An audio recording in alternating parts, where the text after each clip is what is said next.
నమస్తే అన్న అందరికీ నమస్కారం. కువైట్ ఎయిర్పోర్టు పైన దాడులనైతే అంతర్జాతీయ విమానయాన సంస్థ అయితే ఖండించింది.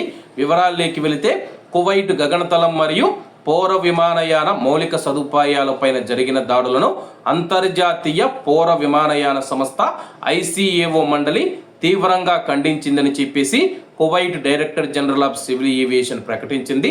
36 సభ్య దేశాలతో కూడిన మండలి తమ సార్వభౌమాధికారం మరియు కువైట్ గగనతలం పైన జరిగిన తీవ్ర ఉల్లంఘనలతో పాటు అంతర్జాతీయ పౌర విమానం పైన చికాగో ఒప్పందాన్ని కూడా ఉల్లంఘించారని చెప్పి కువైట్ సమర్పించిన అధికారిక నిరసనను సమీక్షించింది. అంతర్జాతీయ మానవతా చట్టం కింద రక్షణ పొందిన విమానాశ్రయాలతో సహా పౌర విమానయాన సౌకర్యాలను నేరుగా లక్ష్యం చేసుకోవడాన్ని ఈ ఫిర్యాదు ప్రముఖంగా పేర్కొంది.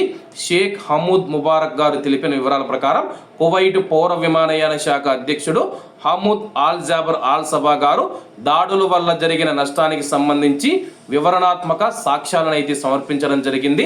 చట్టపరమైన ఉల్లంఘనలు వివరించారు. ఇదే సమయంలో ఇతర ప్రభావిత దేశాలు కూడా ఇలాంటి సంఘటనల గురించి మండలికి తెలియజేశాయి.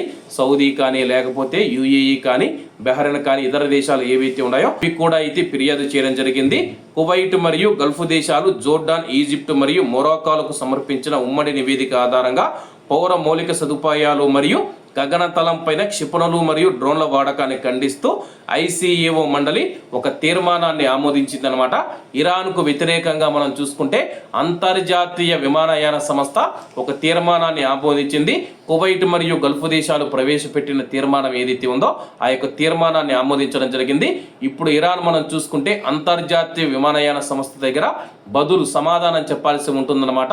ఎందుకు ఎయిర్పోర్ట్ల మీద దాడి చేశావు, అసలు దేనివల్ల దాడి చేయవలసి వచ్చింది, ఎయిర్పోర్ట్ల మీద దాడి చేయకూడదు, పౌర మౌలిక సదుపాయాలపైన దాడి చేయకూడదన్న అంతర్జాతీయ చట్టాన్ని ఎందుకు ఉల్లంఘించావని చెప్పేసి ప్రశ్నిస్తూ ఉంది. మరి ఇరాన్ ఏం సమాధానం చెప్తుందో వేచి చూడాల్సి ఉంది. కాబట్టి అందరూ బాగుండాలి, అందులో మనం ఉండాలి. అందరికీ నమస్తే అన్న, జై హింద్.